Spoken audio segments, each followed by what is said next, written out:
Hello! This one is probably the most requested so far. I'm excited to make it, but today we're going to be covering the 3 different levels of autism. At least right now there's 3 levels, and I am diagnosed level 2, and so I'm right in the middle.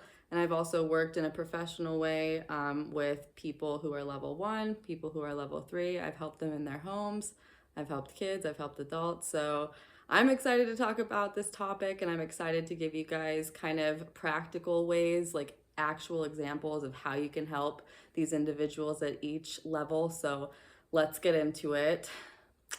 So it kind of prompted me because it's almost Thanksgiving, right? You guys got the tea on what it's like with me and my family and everything that happened. And they called me yesterday and asked me if I wanted to go to Thanksgiving. And I'm really not trying to be a jerk, but when my family asks me stuff like that, I almost, just because of everything that's been done for over decades now, it's like you feel like laughing. You feel like laughing in their face when they, because like, why in the world would you want to be in a room with people that you know talk badly about you and that don't respect you and that don't respect your disability and that don't even respect you as a person? Like, my family doesn't even ask, like, what I'm doing for work or what I do with my friends or what I'm reading up in my room. They never ask. And so, no, I don't, but that's not even what prompted this. I just know that, a lot of people probably are getting invited to Thanksgiving with their families. And a lot of you guys related to that video that I put out about childhood neglect. And it's okay to say no. It's okay to not go to these events and these family functions, even for holidays, and it doesn't come down on you, even if they say it does. Even if they try to blame you and say, oh, it's a shame, you should be with family. Well, family doesn't treat people like that. I don't even feel like, not to go off, but just real quick, I don't feel like my family like has my best interest.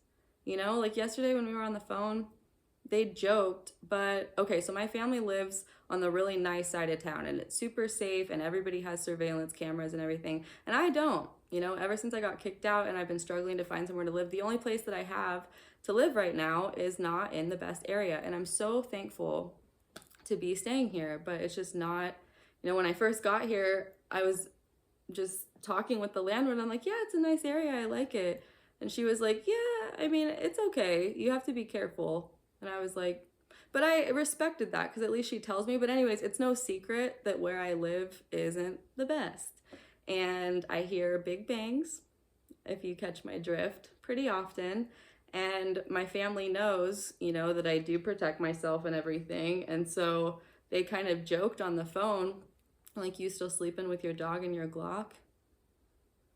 And I was like, I laughed it off, but like after the conversation ended, it just got me to think like, dang, like they really do understand that it's not safe, where I'm at. And, but anywho, it just hurt us all. So family, these jokes, it's not because, they just don't understand autism. It's because they don't want to understand autism. I have tried to tell them all the stuff that I'm going to get into in this video, and they just don't want to hear it. I don't know if it's too much work or they have it seems like there's just too much else going on. Like there's not room on their like cognitive load to make accommodations, for an autistic person. But I really even want to get away from saying the word accommodation because that kind of implies that it's something that is extra, that we need, that is just like out of the normal. And I don't like that. So like, I just want to be considered. Like I'm genuinely just making this video to ask for your consideration. You don't have to accommodate or walk on eggshells or anything like that. These are not unreasonable requests. It just takes a little bit of consideration. And if you guys are that self-centered that you can't even remember that this person hates that smell, or they're sensitive to like super bright lights, or maybe, that place gave them a panic attack last time. So yeah, maybe don't invite them back to go to that place. You know what I mean? So, or ask them what they need. Like it's that, like we really, it's not supposed to be a guessing game, but people just don't ask. And it makes us feel bad when we just weave it into conversation, because it seems like we're like attention seeking or like whatever. But I'm so much more comfortable if people know I'm autistic. Like, it's not because I want sympathy, it's because then I can kind of relax. I know that they're not going to think I'm threatening if I don't talk to them, or like they're not going to think I'm trying to shoplift, if I'm just kind of walking around with my dog, like, because I do get confused in stores. A lot of the time I do have to go back and forth, and it probably does look sketch, but we just need some understanding in that way. So that's really what I wanted to get into in this video. And so I guess we can start with the different levels. So it was explained to me the most, clear-cut way is level 1 is requiring some support. So these people, we don't really like the functioning labels anymore, but if you must think of it like that, these are like higher functioning, they need less assistance. And then level 2, that's where I'm at. So there's like high masking levelistics, high masking level 2 autistic. See, I think that we should maybe come up with a little bit less of a mouthful as well. But so there's level 2, and it was explained to me that they need assistance more often than not. So like when it says substantial support, requiring substantial support is what it says in the DSM-5. That one, it's like, what is support? What does that look like? Well, we can think of it, the lady with the PhD that handed me my diagnosis did explain it to me like that. She said they probably require assistance more often than not.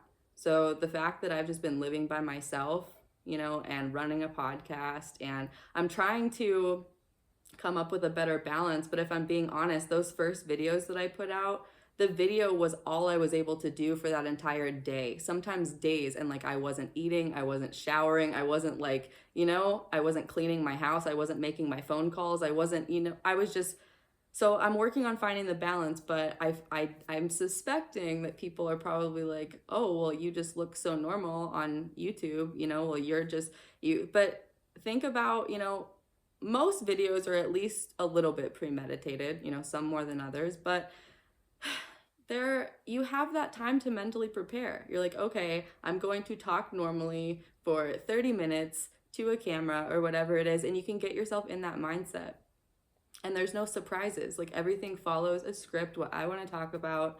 But when I'm in person and people are asking me things, like, sorry for going off, but this is important because I feel like a lot of level 2 people I've heard are like me in this way, but like, I don't receive things like through my ears very well when I'm in public. And there's a difference between receptive language and expressive language. Clearly, expressive language is not my problem, okay? I can chit chat all day long, but receptive language, that's kind of, obviously coming in. And especially when I'm out in public, it just does not. And I've asked people before, this is why I'm bringing it up, is because in those moments, like one time, it was when I was trying to buy my laptop at Best Buy, the guy like kept talking to me, and I was just trying to read the thing really quick so I could tell him, and he just kept like talking at me.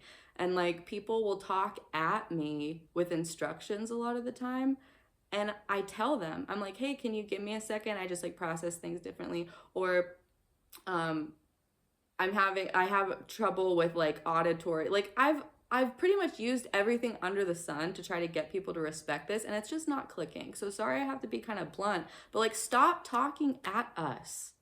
Stop.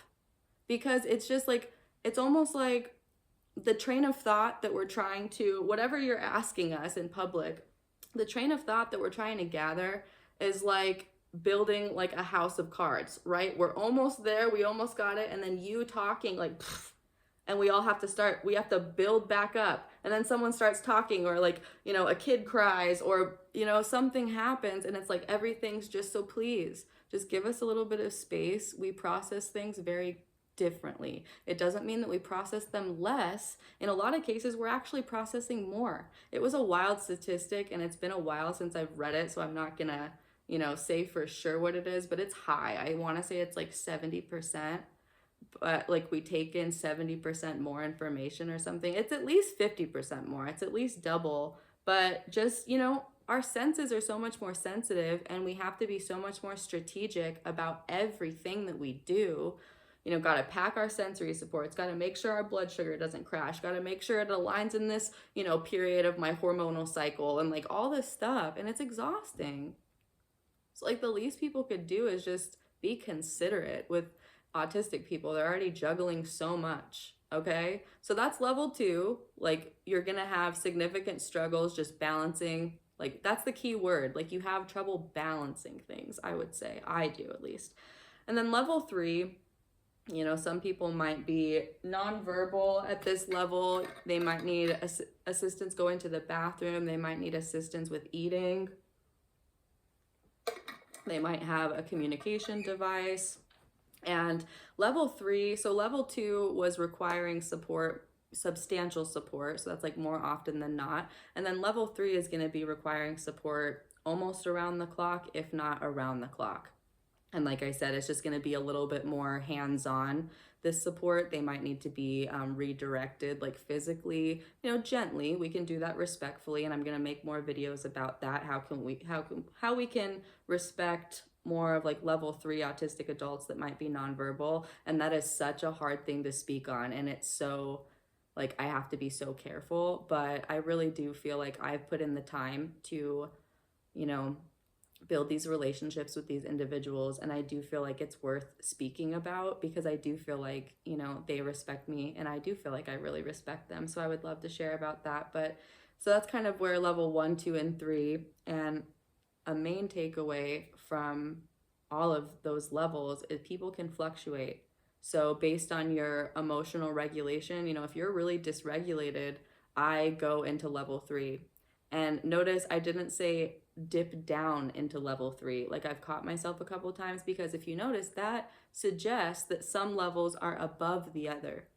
And that's why even with the levels of autism, it's like, do we really want there to be levels? Or maybe we could do like support A, like support B, support C, but I don't want it to get too confusing. But the numbers kind of suggest like a hierarchy, and I don't really like that. But either way, they do fluctuate. And so that can mean, at home, I might be a level 1. And then in public, just on average, I might be level 2 when I'm interacting with other people and having to deal with a lot of sensory overwhelm.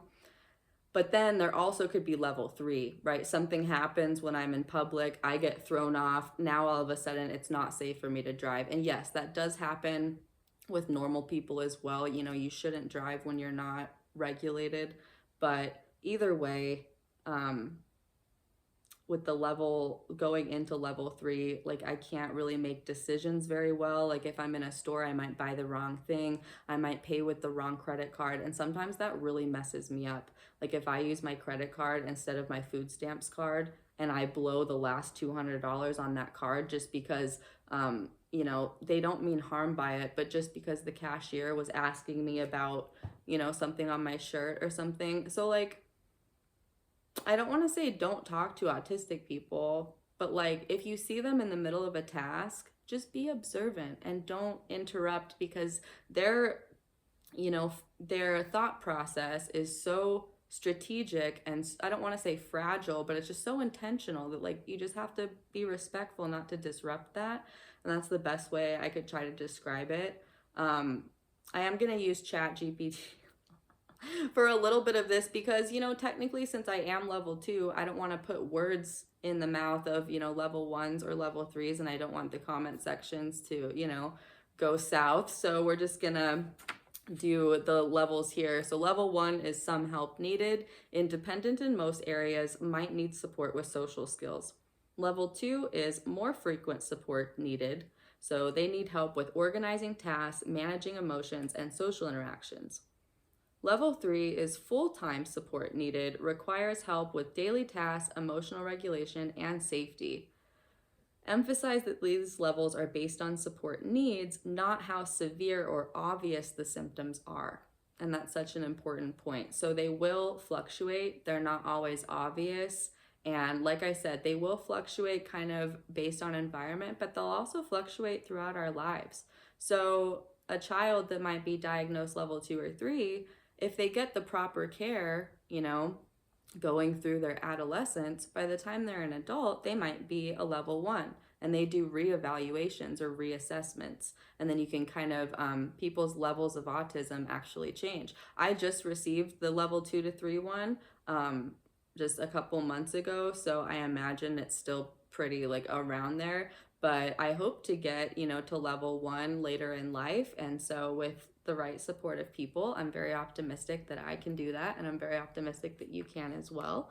So I just wanted to squeeze in like the actual textbook stuff, and not just totally talk about only my experiences. But now that we have, I did promise you guys kind of like practical, like this is what this looks like. And so I just want to talk about, first of all, my first therapist. She did notice the autism because of my food. So that's something that, people can look at. If their food habits are abnormal, that doesn't necessarily mean that they're autistic, but that is something that you can look for in people that might otherwise present perfectly normal, like me. Like I might, but if Twyla shows up to every birthday party and every get together and no one's ever seen her actually eat food, there's probably something going on there, or like something like that. So it's food stuff, like sensitivities to smells, light, stuff like that. But just being observant. That's why I bring up that particular therapist that, I mean, after all, she did catch the autism after like 26 years of it flying under the radar. So I have to commend her in some way. And because I am very like normal presenting, and we're going to get into that a lot in the video.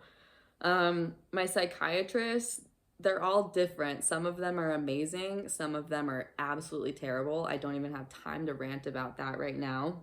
My social worker was great. This is where it gets into like more practical solutions. So she's also called a community support worker, and I had her for a few months. They assigned me to her, and she would help me go to Target. And just as like practical examples, oftentimes, and this was before I was like officially diagnosed as well. I was just having such a hard time last year. I could not do pretty much anything. Now we know I'm autistic, but I was in such a bad burnout. So she would go to the store with me, and I would have my little list, and I would get overwhelmed in the store. I would think like I wanted to leave, but since I had this lady with me, I couldn't just leave the store anymore with half of my items. So I had to, a couple times I tried to sneak and be like, yep, that's it, and she would be like, let me see the list. And we would, and she would catch me, and we would stay and get everything on the list.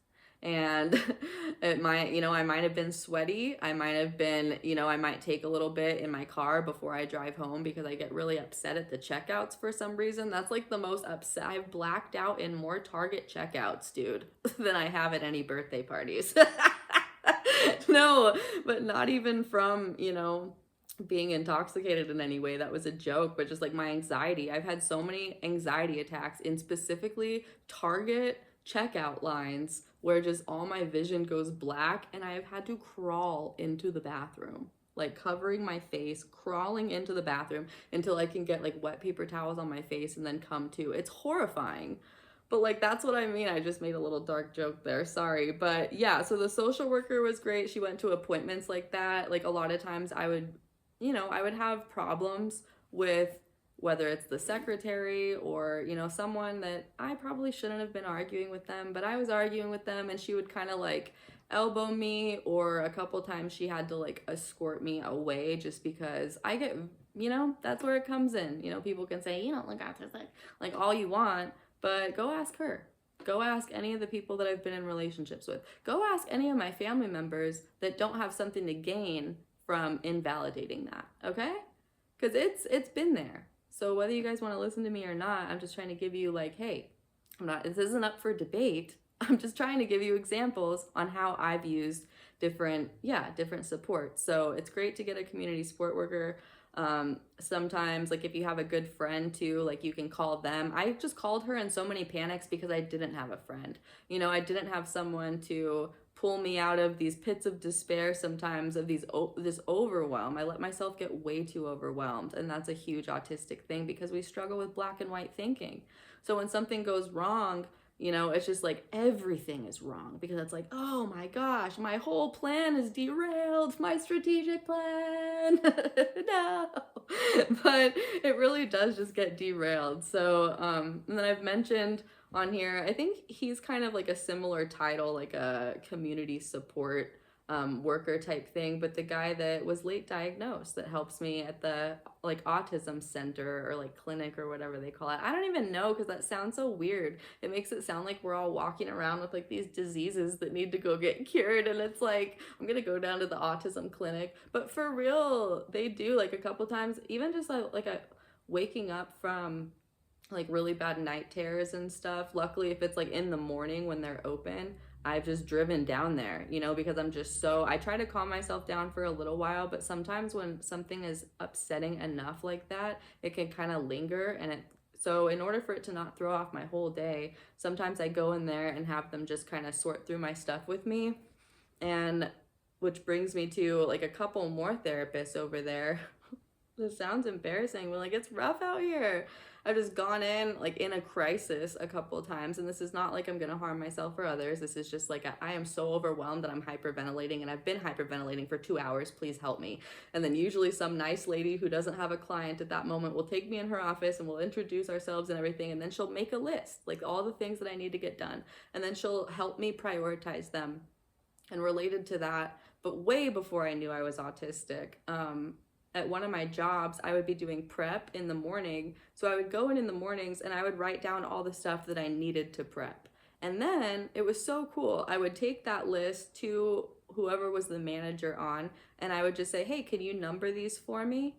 And they would number, you know, I would make the list. I know what I need to do. Autistic people aren't, you know, a lot of us have normal to above average IQs, you know, but a lot of times we just process differently. So we can struggle with prioritizing. We might have the best idea on the team of what to do in a certain situation, but, you know, if we have a list of tasks, we might not see that obvious, like, obviously that needs to get done first. Like, obviously you can't do that without that. I personally really struggle with that a lot of the time. So, yeah, so the crisis therapist, even like the secretaries and stuff, that like it's totally not their job at all to make phone calls with me or on my behalf.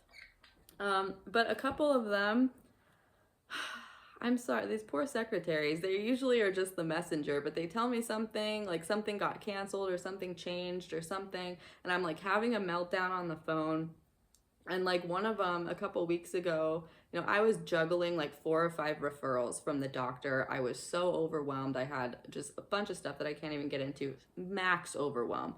So I broke down on the phone with her, and she told me like, I'll call you back this afternoon. Let me make some phone calls for you. And she did. She made all these phone calls with me. She helped me prioritize. She's like, okay, since your heart, you know, cardiology, that should be at the top because that's your heart. And then we'll do this and this and physical therapy and everything else, you know, and she helped me kind of sort it. Whereas my brain just saw all of these tasks and it's almost like, because it's just like too much.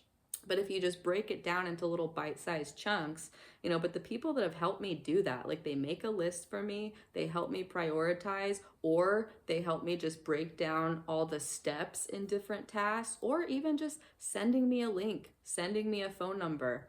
It cuts out one of those steps that leads to the overwhelm. So like I have friends recently that have been like calling food banks for me and like trying to get me rental assistance and stuff like that. And like, yeah, I've been calling as well, as have like professionals. We've all been trying to make it because everybody can see that I'm trying the hardest I can, but it doesn't change the fact that this system was not set up for people like me, especially people with invisible disabilities. You know, those are some of the hardest ones.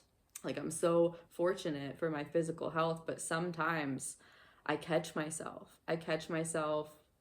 being strangely envious of people that have obvious like supports, like where you can see them, like wheelchairs or, you know, walking supports or things like that. Because then people hold the door for them. You know, you would think like a service dog would do that, but I am always so just pleased and just so it makes my entire day when someone goes out of their way to come open the door for me because they see me and my huge dog. And if I'm carrying something, anyone with a service dog, that means that you only have one hand. Or if that person only started with one, maybe you have no hands. You know what I mean? But just like that is, at least 50% of your moving around ability. So yeah, just help people out like that. But yeah, like I said, people have, like after I check out or something, the guy will be like, okay, well, here's that, receipts in the bag. Wait right there. I'm going to come around and open the door for you or something like that. And it's just so nice when that happens. I appreciate it so much. And I don't think they're coming on to me. I think they see me with a service dog and see that my hands are full. And that's what I mean, people. It's not accommodations. It's just being considerate. I'm not going to get angry. It's fine. We're all fine. But yeah, and then in relationships, like I have been supported, I guess. Like I was honestly trying to think of things that my partners have done for me because I remember, feeling certain ways in the past, like, oh, I can't believe they did this for me, but when I actually list those things out, they're not that special. You know what I mean? Just like these things that I remember going around telling people, like, oh, they're so sweet, they did this for me, when it was literally like emptying out like a Sprite bottle and filling it with hot water because I had an embedded IUD and it was hurting, but he dumped out something and put hot water in it, and I just thought that was supposed to be my husband. I was like, this man is so kind, look at that, but now in retrospect, like that was the bare minimum, but those are the things quite literally that made this brain be like, oh, they care about me, because I've never felt that. I really haven't. Like it's not a video to talk about my family, but like I do feel like I was extra susceptible to finding not the best partners because I would just, if they gave me crumbs, I would just take those and just savor them, like, oh, this is so great. I've never gotten, people just paying that like personal one-on-one attention like to me, and that's so like pathetic and like sad to admit, but it's just like it is what it is, you know what I mean? So in relationships there's been things like texting before calling. And I've heard a lot of autistic people don't like surprise phone calls. And so it's really helpful if you text before calling. Or, with my last partner, I would get really upset sometimes. Like if I was in the middle of something, especially listening to music, if I'm listening to the same song over and over and over for hours and I'm in that loop, and then someone like calls me and it disrupts that loop, it doesn't matter like how badly I want to talk to that person or like how much I like them or love them or whatever, I'm going to be kind of just like uncomfortable and like kind of in a bad mood, like until I can go back into that loop, if that makes sense. So texting before calling, just coming up with little compromises, like because autistic people and even neurodivergent people in general, we're capable of a lot. So just because we don't have one specific skill doesn't mean that we can't trade a skill for a skill. Like for instance, I've done like agreements with my partners in the past. Like I will go through and pick out all the groceries and I will take stock of like what we have, like, okay, we need more of this. All right, we're almost gonna need more of that, and I take like inventory and then I place the order, and all they have to do is pick it up from the store on the way home or whatever. It'll be all ready. They just have to, but it's like a give and a take. I can do this. I just don't like going, in the store because it's not going to be productive and I'm going to be wiped out the rest of the day. I'm probably going to buy the wrong things. I'm probably going to miss some stuff. It's just the most efficient way this way. So there's like little trades like that. Another one that I've done with partners is like, dishes are very, very hard for me. And so I will always do all the laundry for both of us if you just do all the dishes for both of us. And that's worked out with a couple different like long-term partners. So I think that, those ones are actually realistic. At least it worked for us. So there's also like lighting things, like lighting accommodations, but really we just want to say considerations, lighting consideration. That like I don't even know, someone's probably already coined that. I'm not going to say it's like my term, but on this channel I really do not want to say accommodations because maybe it's the internalized ableism, but like my brain just does not like the accommodations word. And it also suggests that, yeah, it makes us feel bad for having to ask for accommodations, like people going out of their way. And I just want people to be considerate. So I'm just asking you for your consideration once again. So, yeah, with the lighting, military guy, he was not very good with like his emotional stuff. I don't want to put him on blast, but he was really good with, like, when we started dating, without me asking, like, this was totally his idea, but he replaced his lights with like little string lights, and they looked really nice. He put string lights all like in the living room of his place, and they had different, they were dimmable.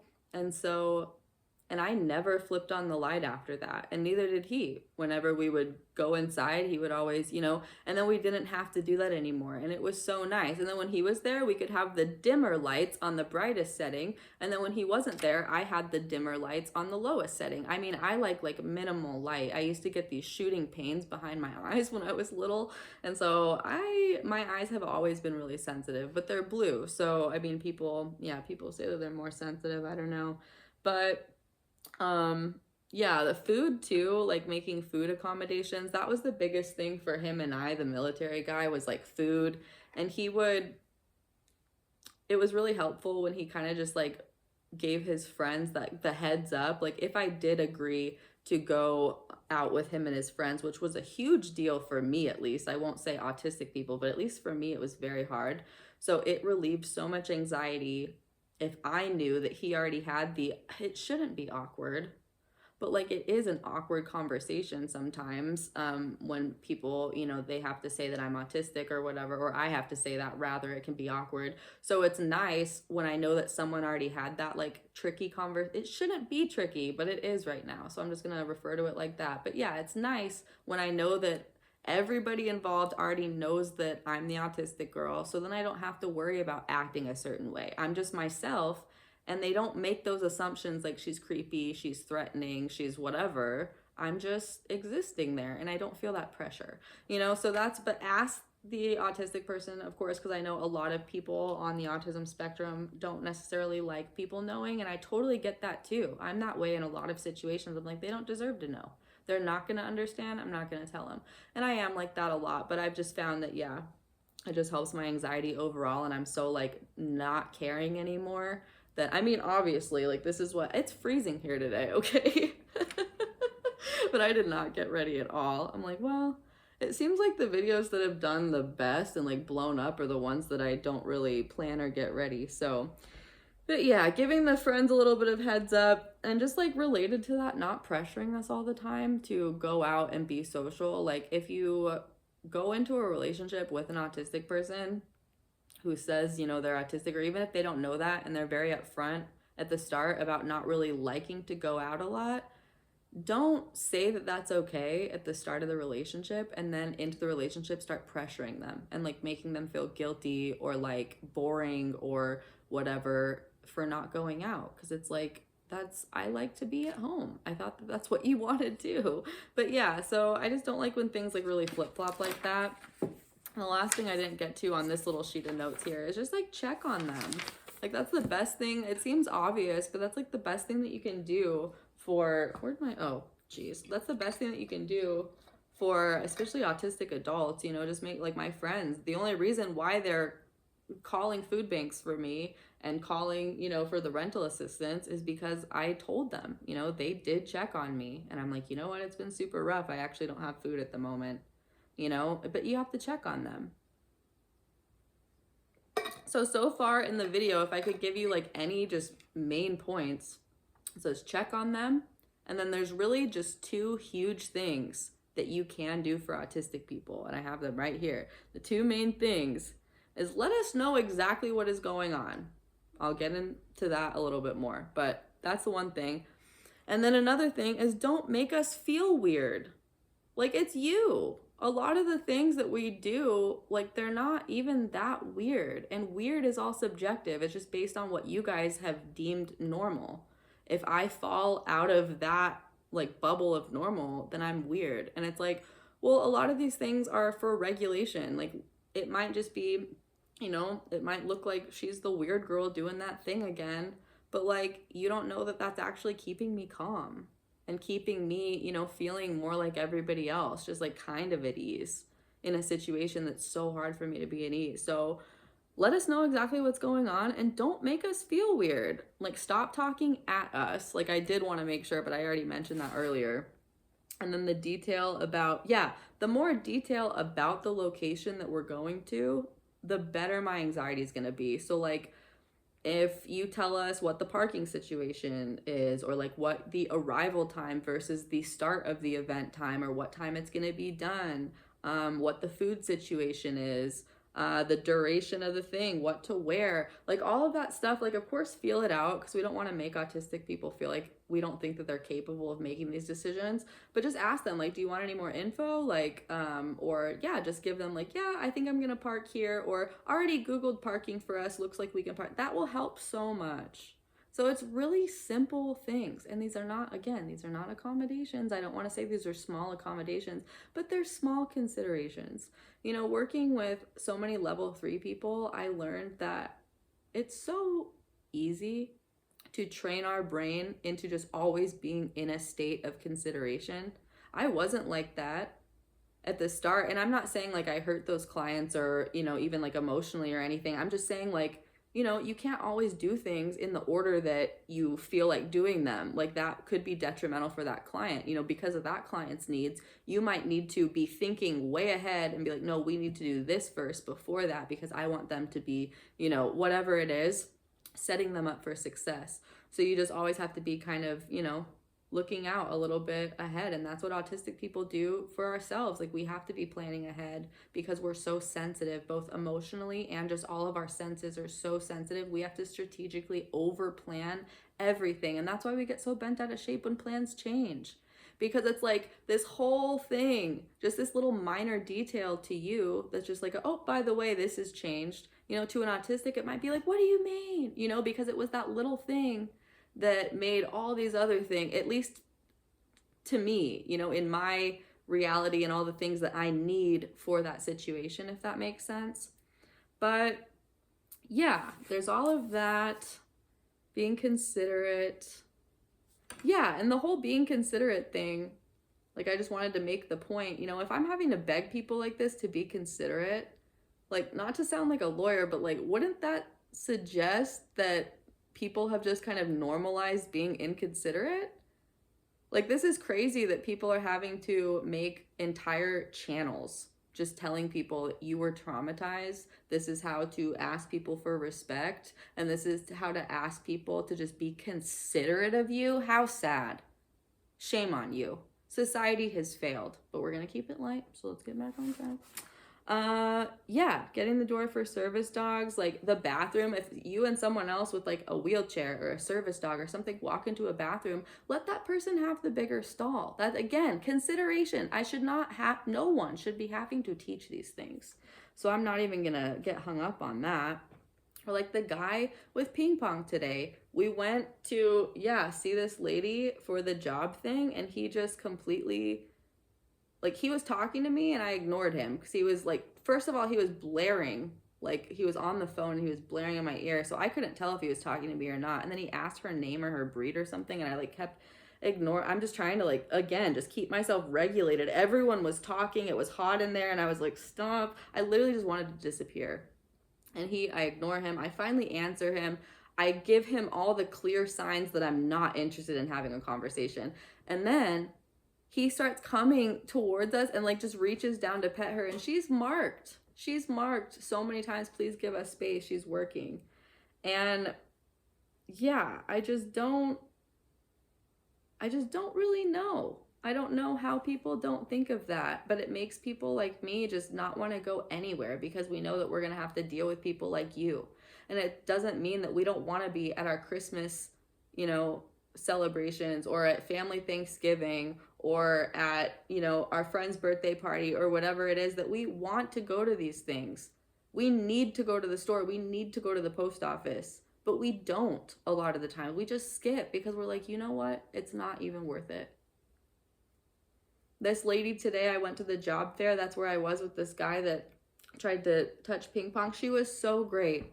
I got there and I was just like super confused, honestly. I got this notification that I was supposed to be at this location, and then I get there and turns out it's like this job like class or something like that, and I'm like, and I just sat there because I didn't know. I'm like, okay, well, I was told to be here, so I guess I'm supposed to be here, you know. And then at the end, this lady comes and she's like, do you need anything? And I'm like, I guess I was under this misconception that this was supposed to be like an appointment to meet with someone. I had some questions about getting a job and stuff like that, and it was not, like, obviously not. Like, this lady totally just took time out of her day and was like, oh no, like, it's not like that, but I have some time, like, I can sit down with you. And she did. And the second that I said, I'm autistic, I could tell instantly she was cool with it. I knew instantly that she either probably had someone close to her with autism, or like, you know, a kid or a friend or something, because she didn't give me that look. And I told her that because we were cool after a little while and we started to talk about, you know, more personal things. But I told her, I was like, I just really appreciate you not giving me that look, you know, when I say that I'm autistic. And she's like, what look? And I said, the look that people give me when they don't believe me, you know, like, autistic.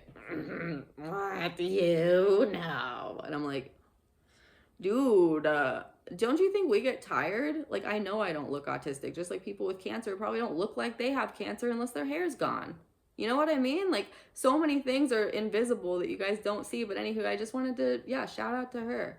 She actually asked for my podcast and everything, and I was just, she was so cool. But she kind of is what made me make this video today, because I was like, you know what? She gets it. And she is how, you know, she is exactly how to help autistic people. Can you solve all of our problems? No. Can she give me somewhere to live? Not right now, not immediately. You know, can she give me groceries? Not immediately. But she can give me all of these. This lady compiled all of these resources. You know, some people just give you a generic sheet with like all the, you know, most well-known resources, and it's like, that's great. But this lady actually compiled it. She put all the addresses. She put, you know, she told me this is her favorite one. She really recommends this. And I'm like, you know, so written instructions are great. That's, you know, for anyone. And just like little recaps when we're on the phone. Like, do you need me to repeat anything? Or like a really nice way to put it would be, do you need me to repeat any of that if you're writing it down? You know, don't emphasize if like that, obviously, but I did, because you have to say if, because that gives, like, sorry, autistics, I'm kind of outing you guys, but that gives them like the illusion of control. That gives, well, I would say us, but like I've been in like behavioral therapy and also been a therapist conducting the behavioral therapy. So like I kind of bypass that. But generally, like if you'd say, hey, if you're writing that down, just make sure to get this last part, you know, already kind of suggesting that that person, not, well, why don't you write that down? Or, because they'll lie to you. They'll say, yep, I'm writing it down. I know you guys, because I do that too. So it's just very important. So written instructions, even if that's like going into a building or anything like that, like, you know, you're going to go, like when you're scheduling an appointment for an autistic person, say, yeah, when you get there, you know, it's going to be this color building. And then when you get there, go straight towards the elevators, pull a number, you know, whatever, give them those, and like make sure that they know, you know, because that's going to help. Almost all of my anxiety comes from not knowing. And that's normal, right? Almost all of just human anxiety comes from the unknown. But we can really help that with autistic people, you know, just let them know and yeah, it might take like a little bit of extra work or extra consideration, but don't autistic people already have to deal with enough, whether you see it or not? So isn't that kind of like the least you could do? You know what I mean? So, and one thing, yeah, real quick with the phone calls, just recap what we're supposed to do next. You know, like a lot of times on a phone call, you'll say, okay, well, we've got this scheduled, or, well, that's not quite ready, blah, blah, blah. So just recap with them, like what they're waiting for, or how they're going to be notified of whatever subject at hand, or like keep a lookout for this in your email, or whatever it is. Just give them like a little closing, like, okay, this is next. Like, even if you've already said it, like just a little recap, just to, because it's kind of embarrassing when I have to ask sometimes, because people do look at me like I shouldn't be asking. And it's like, well, my brain really struggles with these things, whether you can see that on the outside or not.